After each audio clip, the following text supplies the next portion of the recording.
Hello and welcome to Redmond Deep Dive, your inside track on all things tech. I'm your host, Chris Paoli. And I'm David Rammel. Today we're diving into some fascinating articles from our tech expert, Brian Posey, exploring the cutting edge of AI and hardware requirements. It's May, and we've got some hot topics to cover. That's right, David. Brian Posey is quite the authority, a 22-time Microsoft MVP with decades of IT experience. Beyond his extensive writing career, he's been a CIO for hospitals, worked as a network administrator for major insurance companies, and even served at the Department of Defense at Fort Knox. And get this, he's also training as a commercial scientist astronaut candidate. Talk about range, but today we're focusing on his insights about hardware requirements for AI applications.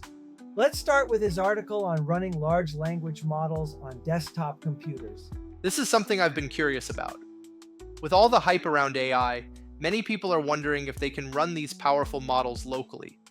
Brian's been experimenting with Ollama, even building PowerShell scripts that leverage it on the back end. And he discovered something interesting. The hardware question isn't the only one we should be asking. The accuracy needs are equally important. Exactly. Brian found that AI models come in different sizes based on the number of parameters they contain. For example, Gemma 2 is available with 2 billion, 9 billion, or 27 billion parameters. The larger the parameter count, the more accurate the model tends to be, but also the more demanding on your hardware. He shared some amusing examples of smaller models giving wildly inconsistent answers. In one case, a model told him the bumblebee bat was the world's smallest mammal. But when he asked about it, the same model claimed no such thing existed. Another time, he asked where the quote, "say hello to my little friend" came from, and a model confidently attributed it to Dr. Seuss instead of Scarface. When challenged, it suggested maybe it was from a Disney movie. So what's the takeaway here? Brian recommends using the largest model your hardware can support. The key factor is whether your computer can fully load the model into memory, using RAM, video memory, or a combination. His benchmarks were fascinating. On a Surface Studio 2 laptop with an NVIDIA 4060 GPU and 8 GB of video RAM, the 2 billion parameter version took about 5.7 seconds to complete a query, while the 27 billion parameter version took nearly a minute and a half because it couldn't fit entirely in the GPU memory.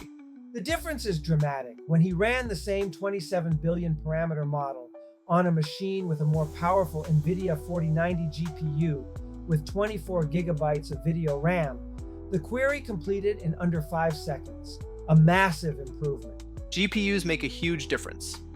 Brian even tested a virtual machine with 50 CPU cores and 768 gigabytes of RAM, but no GPU.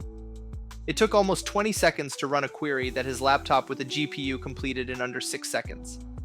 That's 3 times longer despite having far more processing power and memory. Let's shift gears to Brian's other article about server GPUs. What considerations should IT professionals keep in mind when adding GPUs to servers? First, physical size. Many modern GPUs are 2 or 3 times thicker than average PCIe cards, making them impossible to install in something like a 1U server. Length and height also matter, especially with servers that have limited space. And some servers require risers for PCIe cards, right? Exactly. In low-profile servers like 1U models, PCIe cards can't be installed vertically as they would in a PC. Instead, you need a riser that plugs into the system board. Brian emphasizes making sure you actually have the riser before attempting to install a GPU. Power requirements are another critical factor. Many larger GPUs need supplementary power beyond what the PCIe slot provides, and servers often lack the required power cables.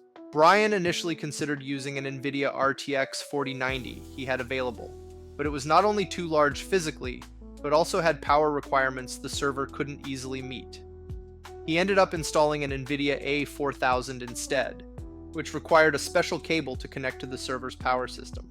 Finally, it's important to match the GPU to your workload.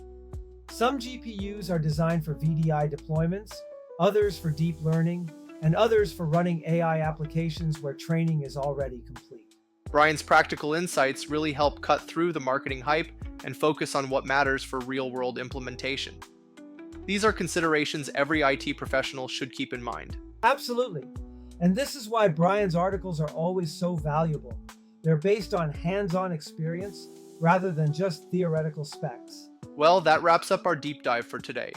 We hope you found these insights helpful as you navigate the exciting but complex world of hardware requirements. Thanks for joining us on Redmond Deep Dive. I'm David Rammel. And I'm Chris Paoli. Until next month, keep exploring the cutting edge of technology.